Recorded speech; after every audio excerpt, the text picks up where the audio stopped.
Settle in now and let your shoulders soften. Let the day, with all of its small noises and small worries, drift a little further away with each slow breath. Tonight we're going to travel back, gently, to a warm spring evening more than 50 years ago, to a quiet corner of Texas where a story is about to begin. A story most people remember only in fragments, but the parts they don't remember are the parts we'll wander through together, slowly, like footprints along a soft, sandy shore. It is April of 1970, and the sun is setting over Houston. The light is honey-colored, the kind of light that pours itself slowly through Venetian blinds and lays itself down on kitchen tables. Out in the suburbs, station wagons sit in driveways, their long metal flanks still warm from the afternoon. Sprinklers tick in slow circles across street. Augustan grass. Somewhere, a screen door closes with a soft wooden slap, and a child is being called inside for supper. The cicadas are tuning up their old, familiar lullaby in the live oaks, and the air smells of cut grass and charcoal, and the faintest trace of magnolia. This is America in the spring of 1970. It is a country full of transistor radios humming on porch railings, of bell-bottom jeans drying on clotheslines, of phone cords stretched halfway down the hall. The television sets are tall wooden cabinets, 3 channels deep, and on the kitchen counter the percolator is still warm. It is an ordinary evening. A perfectly ordinary evening. And that, in itself, is part of the story. Because once, not long before, the whole country had stopped what it was doing to look up. When the first astronauts walked on the moon, families had crowded onto living room rugs and into corner taverns and church basements, hands pressed to their mouths, watching the gray and grainy footage as if a dream had been hung up on every wall in the nation. But that was almost a year ago now. There had been another moon landing since. And tonight, a third crew of 3 men was on its way to the moon, and most Americans, if they thought of it at all, thought of it the way you might think of an airplane crossing overhead, distantly, kindly, and only for a moment before turning back to the dishes. The networks had stopped airing the live broadcasts. The newspapers had moved the mission to the inside pages. Walking on the moon somehow had begun to feel almost ordinary. And so, on this warm Texas evening, the country was quietly looking elsewhere. But on the southeast side of Houston, in a low building of pale concrete tucked among pine trees and parking lots, a small group of people was not looking elsewhere. They were looking at consoles. They were looking at little glowing screens the color of green moss at twilight. They were looking at numbers, slow trickles of numbers, that told them how 3 men were doing, 200,000 miles from home. This building was mission control, and the people inside it were, for the most part, not the famous ones. They were the flight controllers. The quiet ones. Engineers in narrow ties and short-sleeved white shirts, the breast pockets crowded with pins. Crew cuts, slide rules, half-finished cups of coffee, gone cool.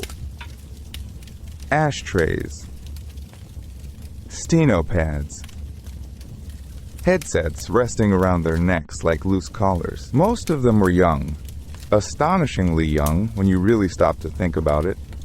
Many of them only a few years out of school, raised on farms and in mill towns, the first in their families to hold a college degree. Soft-spoken men, almost all of them men, who had grown up watching rockets in newsreels and now, somehow found themselves here, in the room where rockets actually went. Their job, on this particular evening, was simply to watch, to listen, to keep an even, unblinking eye on the gentle hum of a spacecraft already most of the way to the moon. The systems were nominal, as they like to say. Power was steady. Cabin pressure was steady.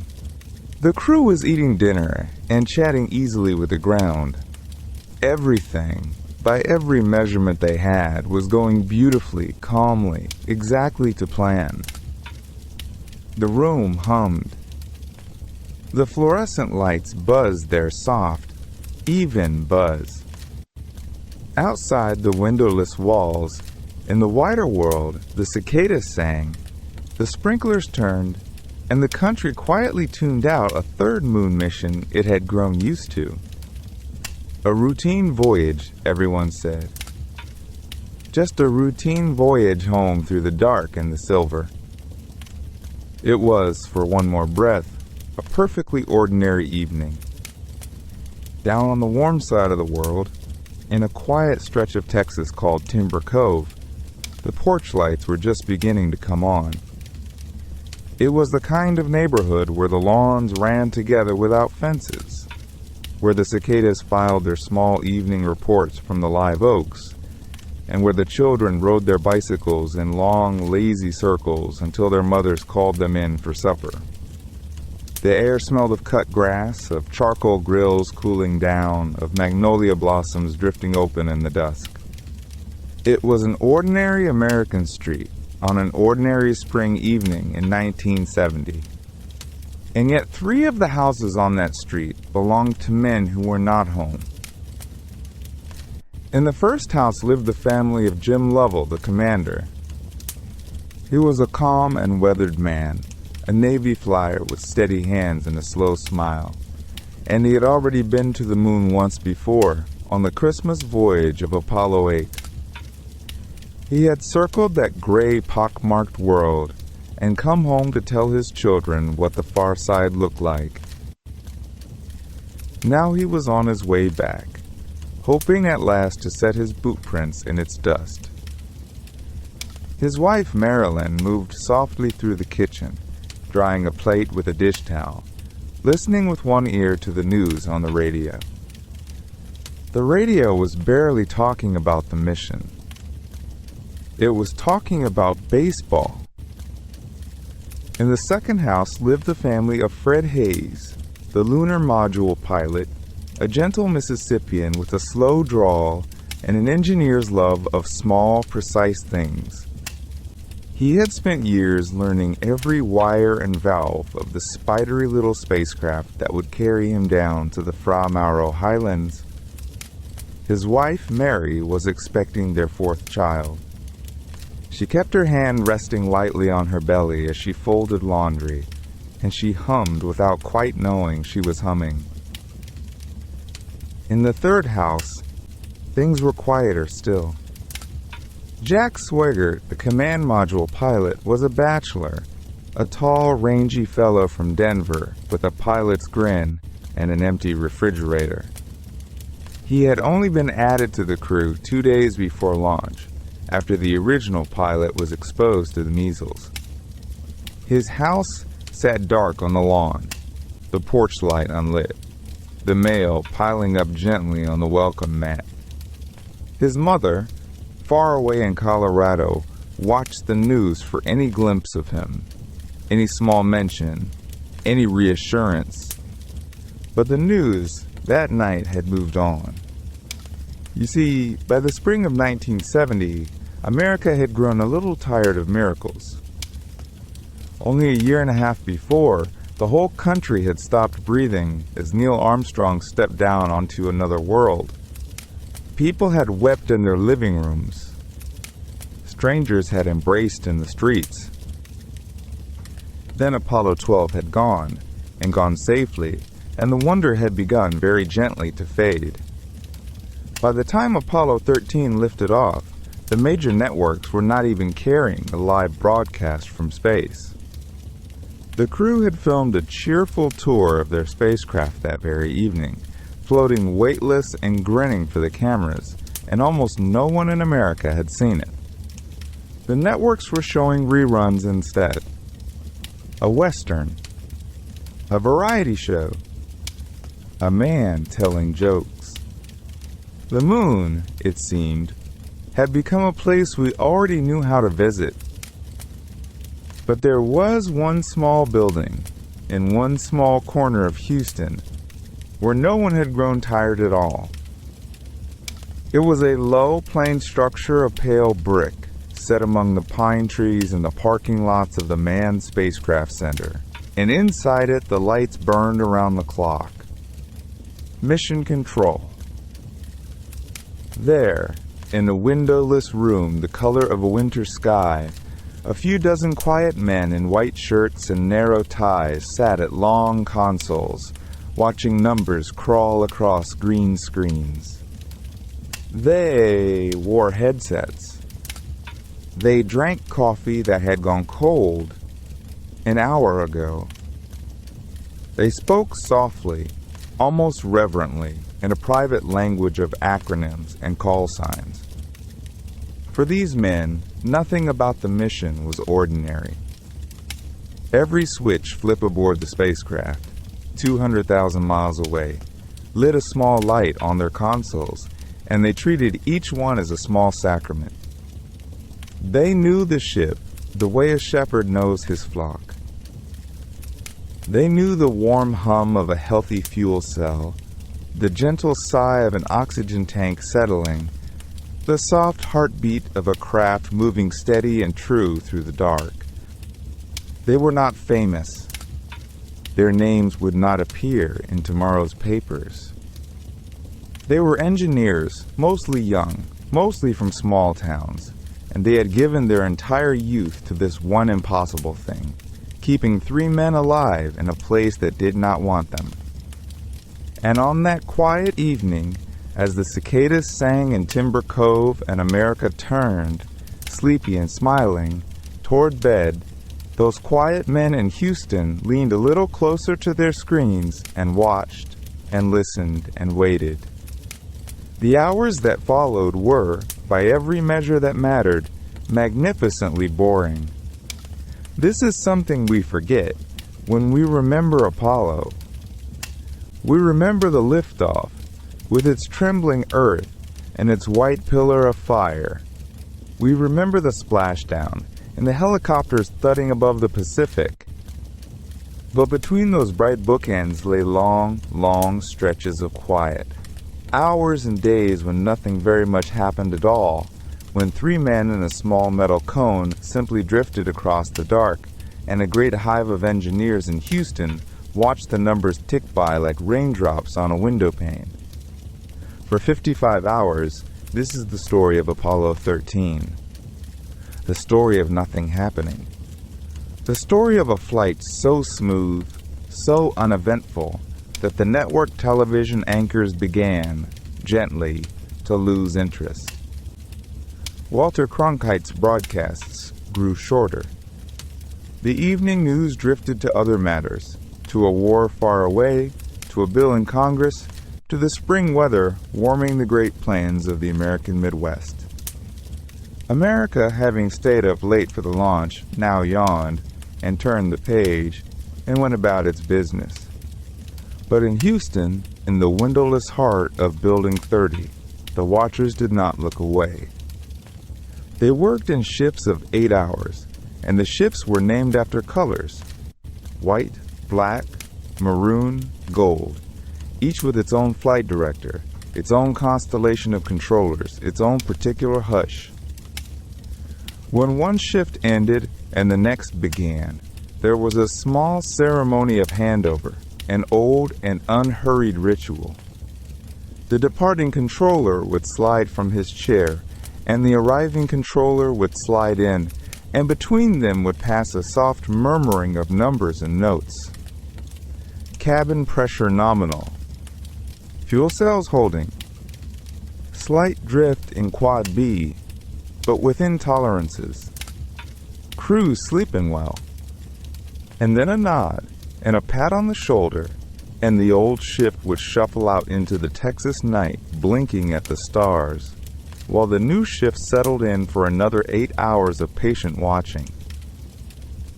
Down in the back rooms, the SSRs, they called them, the staff support rooms, the deeper specialists kept their own quiet vigils. These were the men of the trench, the men who lived with a single subsystem the way a country doctor lives, with the families on his rounds. There was a man whose entire world was the electrical system, every fuse and bus and breaker, every milliamp of current flowing through the ship.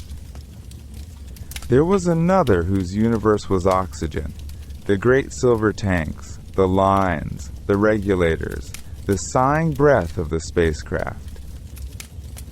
There was a man for the engines, and a man for the radio, and a man for the heat, and a man for the cold, and each of them, in his own small corner, watched a single trickle of telemetry as if it were the only river in the world. They had brought their lives to these consoles. Photographs of wives, drawings from children, a coffee mug from a high school sweetheart, a pack of Lucky Strikes, half empty, a slide rule worn smooth by years of small calculations. And as the spacecraft sailed out across the dark, they sipped their coffee and watched their little rivers of data, and from time to time they spoke softly into their headsets, and from time to time they did not speak at all.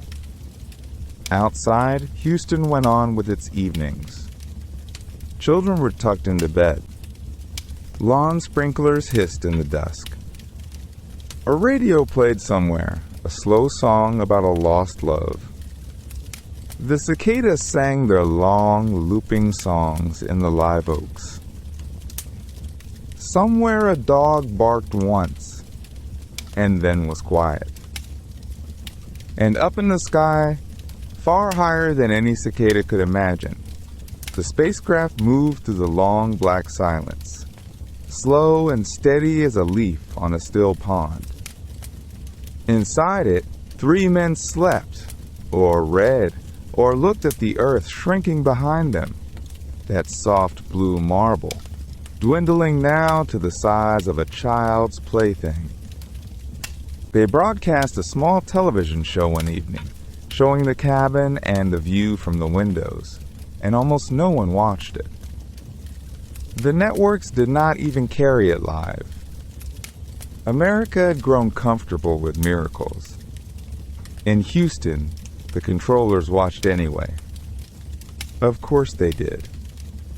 They watched every number, every breath of the ship, every flicker on every screen. They watched the way a shepherd watches his flock through a long, quiet night, when the stars are out and the wind is low, and nothing is happening, and nothing is wrong, and the only sound is the soft, patient breathing of his charges, drifting safely toward morning. For 55 hours, it was truly the most beautiful and ordinary flight in the world. And then, at 55 hours and 55 minutes into the flight, the ship spoke. It was not a loud word. It was not the kind of sound that wakes a city or shakes a window. It was a soft, almost polite thump, the way a heavy book might fall from a high shelf in a distant room of a sleeping house. Far out in the cold, dark, 200,000 miles from the porches and the kitchens and the warm, yellow lamps of Earth, something inside Apollo 13 had let go. Inside the spacecraft, Jack Swigert felt it in his chest before he felt it in his ears. A gentle shudder, a small, strange pressure, as if the ship had cleared its throat. He looked at his crewmates, and they looked back at him, and for one long second, the 3 of them simply listened, the way you listen in the middle of the night when you are not sure if you dreamed the sound or heard it. Then the master alarm began to sing. It was a clean, steady tone, almost musical, the kind of note a tuning fork might make if you struck it once and laid it down. It was not a shriek. It was not a wail. It was simply a steady, patient voice saying, "Gently, your attention, please. Something needs you now." And on the ground, in that long, low room in Houston, the steady night ended. Gene Kranz was wearing his white vest, the one his wife had sewn for him from soft new cloth, the one he wore for every shift he led, the way a captain wears his good coat into a storm. He was standing at his console, hands clasped loosely behind his back, and when the first numbers began to tumble onto the screens, he did not flinch, and he did not raise his voice. He simply leaned forward, just a little, the way a man leans forward to listen more carefully to a friend who has just begun to speak. All around him, his engineers were moving, but they were not running. They were not shouting. They were doing the small, calm, careful things they had been trained to do for years, in rooms just like this one, in chairs just like these, in front of screens that flickered with the same green letters and the same gentle hum. Hands reached for headsets. Headsets were settled into place. Microphones were drawn close. Pencils were lifted. Notebooks were turned to fresh, clean pages. And the room, which had been so quiet for 55 hours, became quiet in a different way. The quiet of a great library when a difficult book has been opened, and many wise readers are leaning in together to read it. In the spacecraft, Jim Lovell looked through a small window, and he saw something that he could not at first explain. A pale, soft cloud was drifting away from his ship, slow and luminous in the faraway sunlight, like steam rising from a cup of tea on a cold morning, like breath on a winter window. It was beautiful. It was also, he understood, his oxygen, his power, his warmth, his way home, leaving him quietly, gently into the silent dark. He keyed his microphone. His voice was level. His voice was kind. His voice was the voice of a man who had practiced all his life the trick of being calm when there was nothing else useful to be. "Houston," he said, "we've had a problem." In the long, low room, the words arrived softly, like a letter slid under a door. And one by one the engineers heard them, and one by one they understood, and one by one they did the most extraordinary thing that frightened, capable people can ever do. They did not panic. They simply began to think. Kranz spoke into his loop. His voice was warm and even and unhurried, the way a good doctor speaks at a bedside in the middle of the night. "Okay," he said, "let's everybody keep cool. Let's solve the problem. But let's not make it any worse by guessing." And in chair after chair, controller after controller began to read the spacecraft, the way an old shepherd reads a sky before dawn, by the small signs, by the faint changes, by the things that are only there if you have been watching for a very long time. A pressure dropping, slowly, in a tank that should have been full. A current wandering, quietly, in a bus that should have been steady. A temperature drifting, softly, in a place where it should have been still. The ship was speaking. It was tired. It was hurt. It was very far from home. And in Houston, in that warm, lamp-lit room, the quiet engineers leaned closer and listened and began, with great gentleness, to answer. There is a kind of thinking that happens only in quiet rooms, late at night, when the coffee has gone cold and the world outside has tucked itself away beneath a blanket of stars. It is slow thinking, patient thinking, the sort that does not rush, because it knows that rushing breaks things. And in that warm lamplit room in Houston, while the spacecraft drifted on through the dark, the engineers were doing exactly that kind of thinking. A young man near the back, barely older really than the students who had graduated with him only a few seasons before, pressed his fingers gently to his temples. He was remembering something. A small thing. A footnote in a training manual. A conversation, half overheard, beside a vending machine on a sleepy Tuesday afternoon. Someone, a long while ago, had wondered aloud what would happen if the command module ever lost its power so far from home. And someone else had said, almost as a joke, almost as a daydream, well, you'd have the lunar module, wouldn't you? You could climb inside. A lifeboat. Out there. Among the silent constellations. The young engineer turned the thought over in his mind, the way one turns a smooth stone found by the sea. It had been only a what-if then. A whisper. A nothing. But now, in the hush of this long and tender night, the whisper had grown into the only door left open. He spoke the idea, softly, to the man beside him. The man beside him spoke it to another.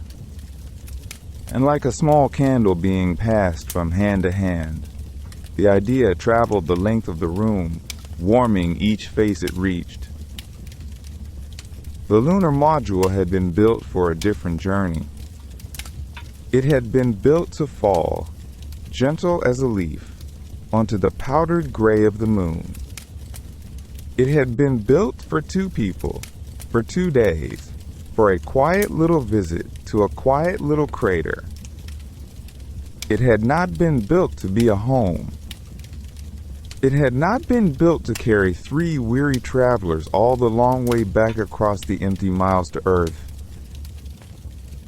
But perhaps if one were patient and clever and very, very kind to it, it might be persuaded. Out came the slide rules, those small wooden wands of the engineers. Out came the pencils, sharpened to fine gray points. Out came the long sheets of grid paper that smelled faintly of the storerooms where they had slept. The men bent over their desks like watchmakers, like jewelers, working the numbers gently, because numbers, when handled roughly, will sometimes turn and bite. Could the lander's batteries last the journey? Only if they were sipped from. The way a small bird sips from a leaf of dew. Could its little engine push 3 souls and a heavy command module along the right curve home? Only if it fired exactly so, and for exactly so long, and not a breath more. Could its air be stretched? Could its water? Could its warmth? Each question was a small, careful door. And behind each door, another door. And behind that, another still. In the back rooms, the quiet phones began to ring.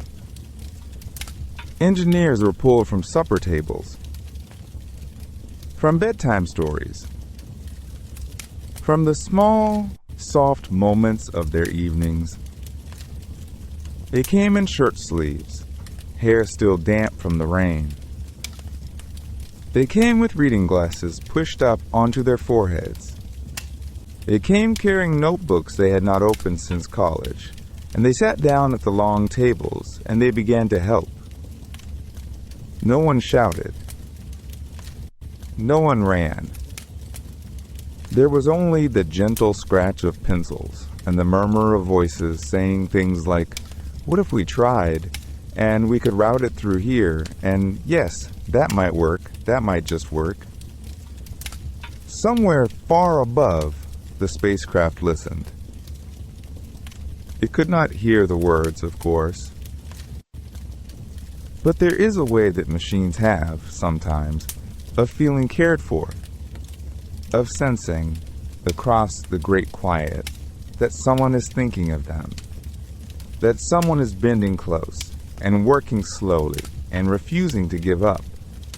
The young engineer who had remembered the lifeboat, he leaned back in his chair for just a moment. He let his eyes drift to the window. The Texas night was wide and soft. Somewhere out there, beyond the streetlights, beyond the rooftops, beyond the warm sleeping houses, 3 men were riding inside a small, fragile craft, trusting that the lights of Houston would find a way to bring them home. And in the lamp-lit room, the lights of Houston bent themselves more deeply to the task. A door had opened. A path had appeared. And the long, gentle work of walking it had only just begun. And so the spacecraft kept on its quiet course, 3 small lives held inside a thin shell of metal and glass, drifting toward the moon as if drawn there by an old, patient gravity that had been waiting all along. In Houston, the room had settled into a softer rhythm. Voices had grown gentler. Coffee had cooled in paper cups. Men who had been standing for hours leaned at last against the backs of chairs and let their shoulders fall a little. The numbers on the screens kept moving, slow and steady, like the breathing of something very large and very calm. Outside, the Texas evening had turned a deep velvet blue, and somewhere beyond the parking lot, a mockingbird was practicing its songs for no one in particular. High above, the spacecraft began its long, hushed approach to the far side of the moon. The astronauts had seen this view in training, in photographs, in the stories of the crews who had gone before. But seeing it now, with their own eyes, through the small triangular window of the lunar lander, was something else entirely. The moon filled the glass. It did not rise or fall. It simply was enormous, near, a still gray country with no weather and no sound.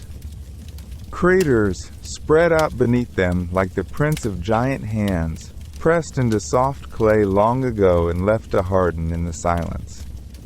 Old mountains, rounded by nothing but time, slid by with the patience of clouds. There was no roar of engines now. The big systems were sleeping. The cabin had grown cold, a gentle, dreamy cold, and the men inside spoke softly, the way people speak in libraries or in the rooms of sleeping children.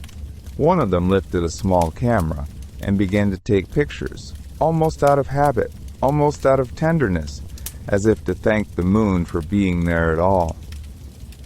And then, just as the engineers in Houston had known it would, the radio went quiet. It was nothing alarming. It was geometry, only geometry. The body of the moon had simply slipped between the spacecraft and the Earth, the way a friend might step in front of a lamp, and for a little while, no signal could pass. The crackle in the headsets faded. The numbers on the screen stopped changing. A green line that had been wavering went smooth and still. In the control room, the engineers stood up. They did not need to. There was nothing to do. The math had told them, hours and hours ago, exactly how long this hush would last. They knew the minutes. They knew the seconds. And yet, one by one, as if some small bell had rung that only they could hear, they rose to their feet. They put their hands in their pockets or folded their arms or rested their palms gently on the edges of their consoles. They looked at the screens. They looked at the clock. They looked, mostly, at nothing at all. Some of them thought of their children. Some of them thought of the long drive home, of porch lights left burning. One man, a soft-spoken engineer who had been awake for nearly a full day, thought of his grandmother in a small town far away, and the way she used to hum while she shelled peas on a summer afternoon. He could not have said why the memory came to him just then. It simply arrived, the way certain memories do, when the world goes very quiet and there is room for them again. Above the moon, the lander glided on. The cratered landscape unrolled beneath the window like a long, gray scroll. The astronauts saw places no human eye had ever looked at directly. Valleys and ridges that had no names, bowls of shadow where the sunlight had not reached in 1 billion years. And still, none of it felt frightening. It felt, instead, like being shown something old and trustworthy, the way one might be led at night into a great cathedral and shown, by candlelight, the patient stones of its walls. The seconds ticked on, soft and small. In Houston, the clock crept toward the moment of return. No one spoke. No one made any signal.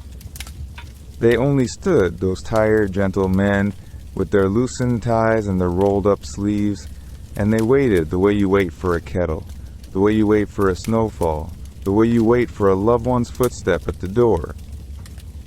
And then, quietly, almost shyly, like a candle being lit again at the back of the room, the radio woke up. A whisper of static. A voice, faint and far. A small green line on a screen began once more to move. The far side had let them go. But the trouble was not over. It was only changing shape. While the world above watched the spacecraft drift back into the soft glow of Earthlight, another quieter trouble was beginning to whisper inside the cabin. It came not as a bang or a tremor, but as a slow, patient rise. A number on a gauge, climbing the way frost climbs a window. Carbon dioxide. Each breath the 3 astronauts took into the small lunar lander left a little of itself behind, and the little lander, built only for 2 men and only for a day and a half, was now home to 3 men with many days yet to go. Down in Houston, in a small beige conference room with a long table and the hum of fluorescent light, a soft-spoken engineer named Ed Smiley set down a cardboard box. He was a Mississippi man with steady hands and a slow, easy way of speaking, the sort of voice that could calm a frightened horse. He had been called away from supper. His tie was loosened. His sleeves were rolled. He turned the cardboard box over above the table, and out tumbled the strangest little museum of small things. A roll of gray duct tape, sticky and warm. A length of flexible hose, pale and ribbed, like a sleeping snake. A pair of plastic stowage bags, the sort that held flight plans and crumbs of food. A flight manual with a stiff cardboard cover. A bungee cord. A spare sock, clean and folded. A few rubber bands. Pieces, all of them, that the astronauts already had aboard the spacecraft. 200,000 miles away, drifting in the great, soft dark. Around the table gathered a handful of engineers, men with pencils tucked behind their ears and slide rules in their breast pockets. They sat down. They looked at the pile. No one spoke for a long, gentle moment. The problem, when at last someone said it aloud, sounded almost like a riddle a grandmother might whisper at bedtime. The lunar lander used filter canisters that were round. The command module, where there were spare canisters in plenty, used filter canisters that were square. The square ones would not fit into the round openings, and the round ones would soon be exhausted. They had to find a way, with only the things already on the spacecraft, to make a square filter speak to a round hole. A square peg. A round hole. The oldest joke in the carpenter's book, asked now in earnest by men who could not reach across the dark to help. So they began, the way patient people begin, by picking up the pieces one at a time. Smiley tore a strip of duct tape and pressed it along the edge of a square canister, building up a little gray collar. Another engineer slid the plastic bag over the canister's top, smoothing it flat the way a baker smooths dough. A third uncoiled the hose, fed one end into the bag, and taped it round and round, slow and even, the tape making that soft tearing sigh it always makes. The sock, of all things, was set inside as a kind of gentle baffle to keep the plastic from being sucked tight against the opening. The cardboard from the flight manual was cut into a stiffener, a small, honest spine. Step by step, with no haste at all, the strange little contraption took shape on the conference table. It looked like nothing anyone had ever built before. It looked, perhaps, like something a child might tape together on a rainy afternoon, gravely, with great seriousness, in the kitchen. But it would breathe. When at last it was finished, Smiley set it upright on the table and looked at it, and the men around the table looked at it, and outside the window the Texas evening was going soft and blue. They tested it on a real cabin atmosphere rig. The number on the gauge, the same kind of number that was rising up there in the dark, began obediently to fall. Then they did the patient, careful, kindly work of writing the instructions down. Step 1. Step 2. Tear a strip of tape about so long. Place the bag thus. Feed the hose here. Each step plain and unhurried, the way a good recipe is written for a young cook on her first night alone in the kitchen. They wrote it so that 3 tired men, cold and stiff inside a frosted little ship, could follow it by the light of a single lamp. They wrote it so it could not be misunderstood.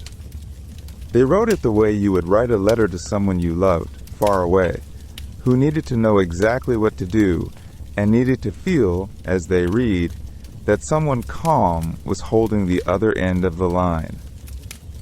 And while that letter was being written, far below, the little ship itself was growing quiet. One by one, the switches were turned off. The hum of the cabin fans faded to a whisper, then to nothing at all.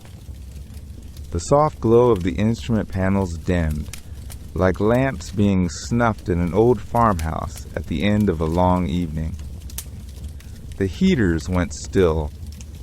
The radios fell to a single thin thread of voice, just enough to carry words home, and no more.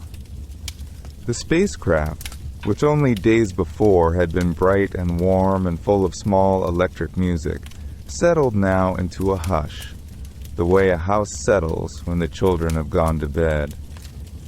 It became, in those hours, more like a small wooden cabin than a machine. A cabin drifting in the dark with 3 tired travelers inside. The cold came in slowly, the way cold always does. First, it was just a thinness in the air, the kind you might notice in an old church at dawn. Then, it was a chill on the metal, a faint silvering of frost along the seams. Then it was breath you could see, curling out in soft white plumes, the way breath rises from a sleeping child on a winter morning. The walls grew damp. Tiny beads of water gathered on every cool surface, on the windows, on the wiring, on the round faces of the dials, until the cabin seemed to weep gently to itself, a slow, quiet weeping with no sorrow in it, only weather. The astronauts pulled their suits a little closer. They wrapped their hands together for warmth. They spoke softly when they spoke at all, because there was no need to fill the silence, and because silence, in such a place, has a kindness of its own. They drifted, half floating, half resting, watching the small frosted window where Earth, still impossibly far, glowed like a blue lantern hung in a hallway they were slowly walking back toward. And on the ground, far below all of that quiet, the engineers worked on. They worked under fluorescent light that buzzed faintly in the ceiling tiles. They worked at long tables strewn with paper, with cooling cups of coffee, with rulers and pencils and the soft pink crumbs of erasers.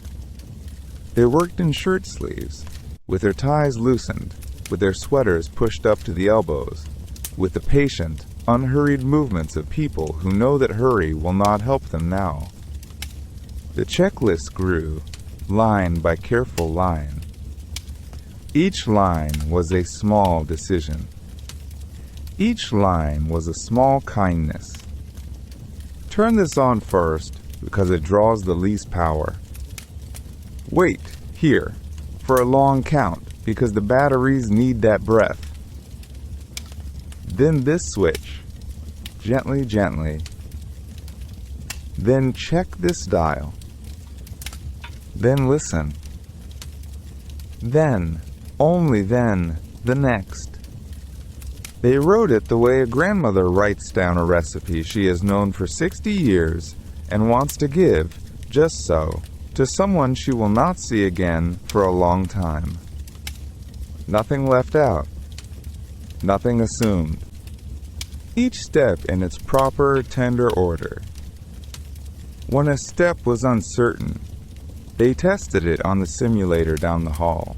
A man would climb inside, and another would read the words aloud, and they would watch what happened, and if it was not right, they would cross out the line and write it again, and again and again, until it was right. They did this not once, but many times. They did it through the night. They did it while the corridors outside grew dim and the cleaning carts went rolling past the open doors.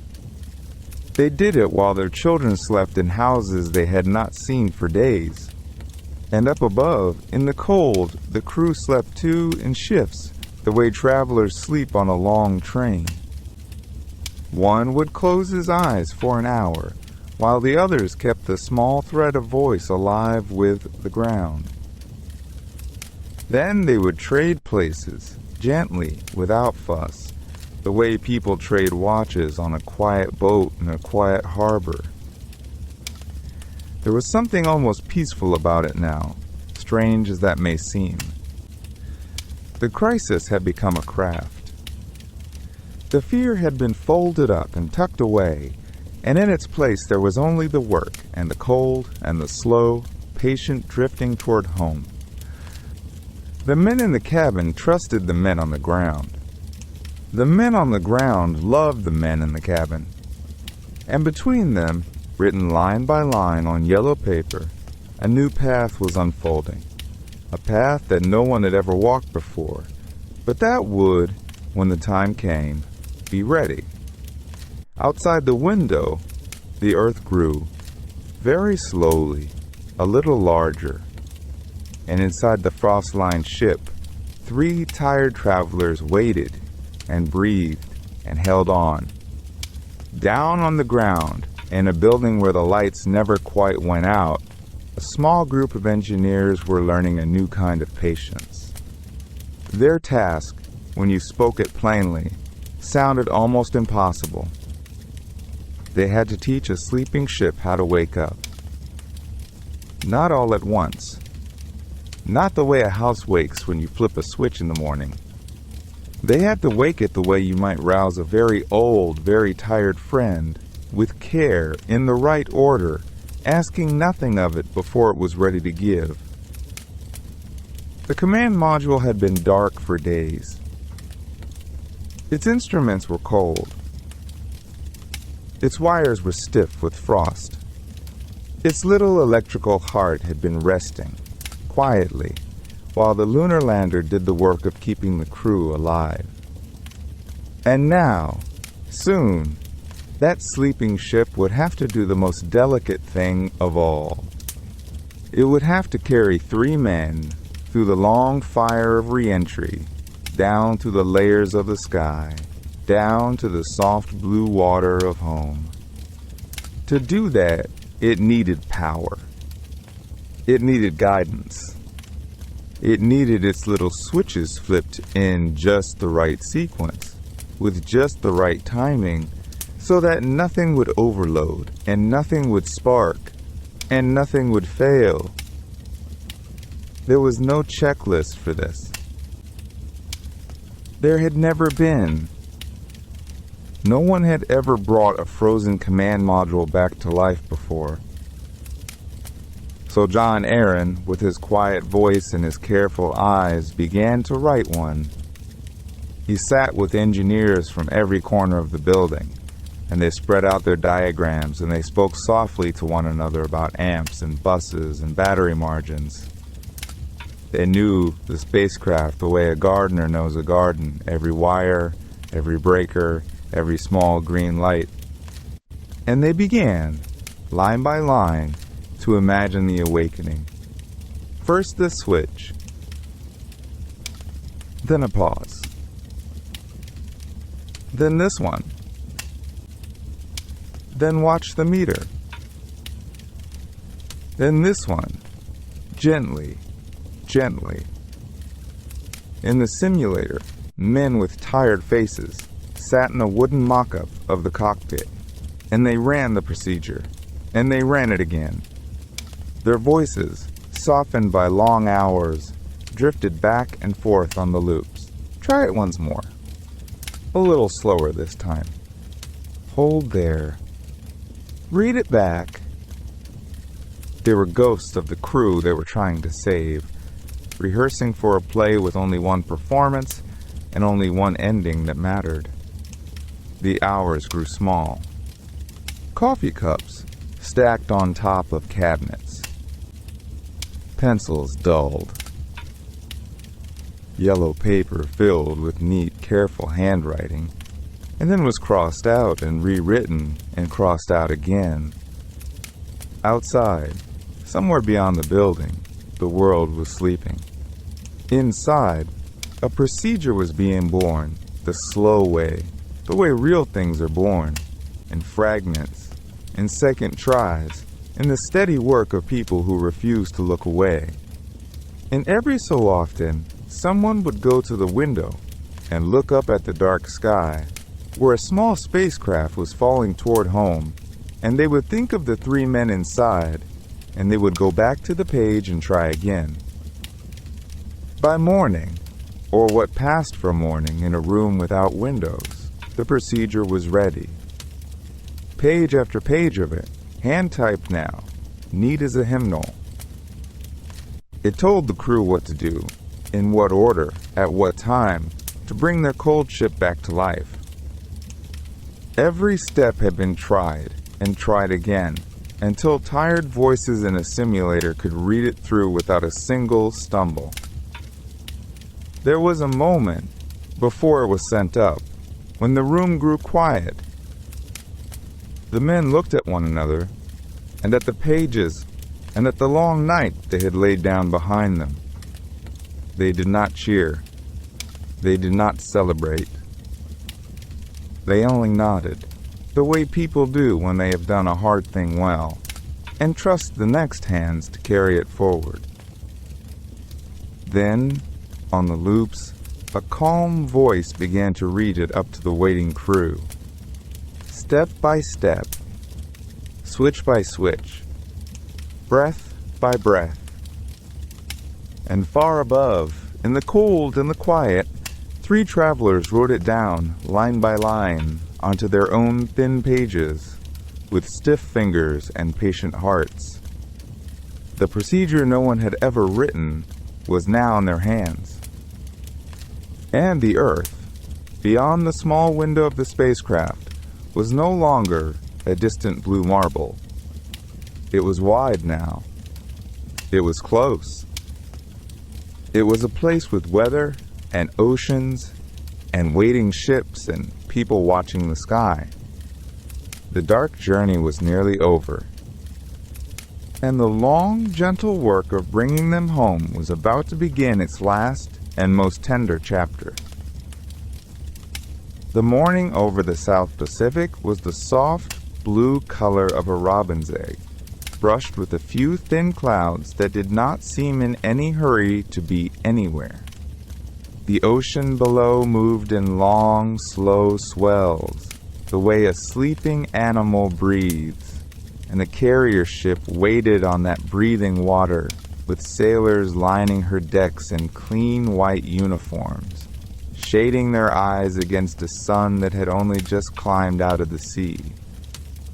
Somewhere far above, in a sky still cool with the memory of night, a small, scorched capsule was falling. It came down through the air the way a stone returns to a pond, gathering speed, then easing again. First, the drogue chutes opened, 2 small flowers of fabric that steadied her and slowed her breathing.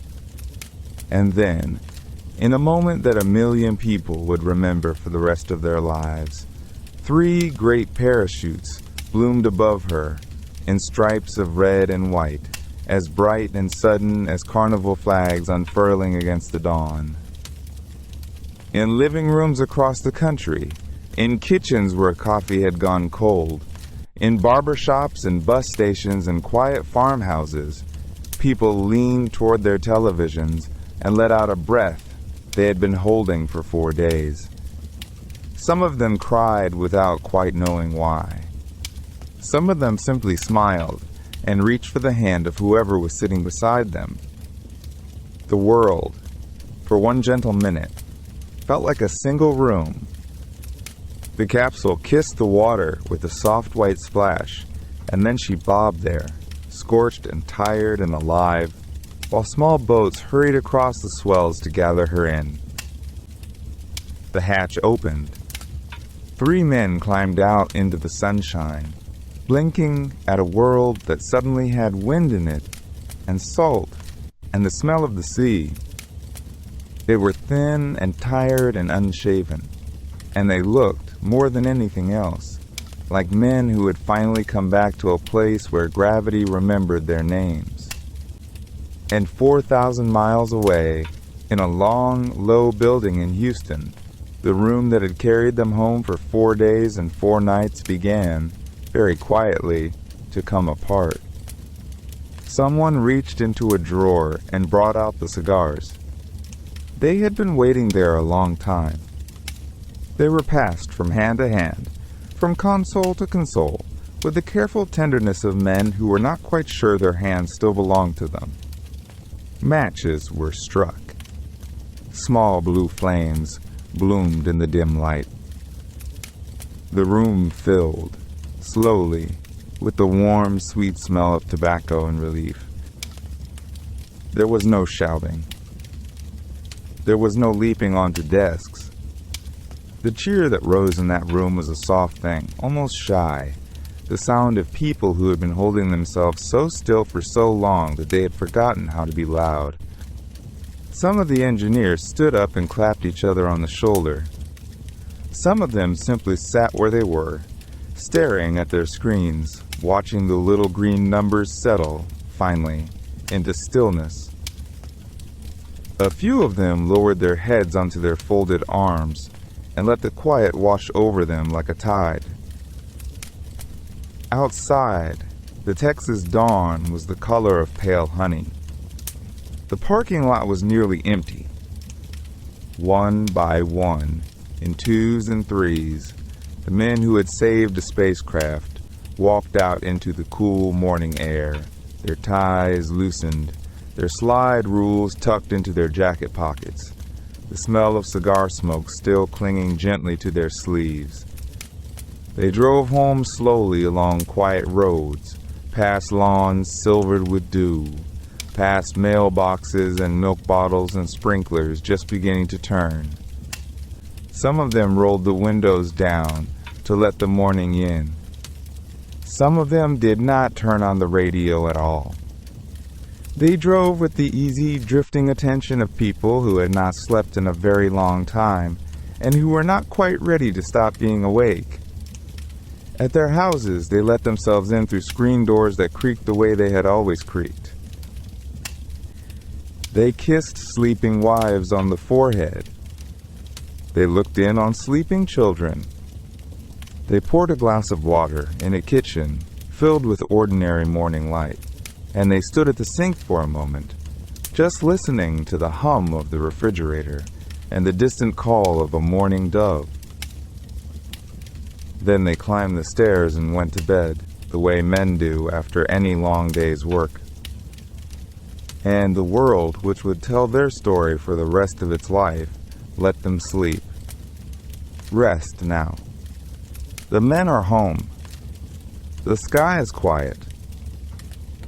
And somewhere, very far above us, the stars are turning, gentle and patient, through another peaceful night.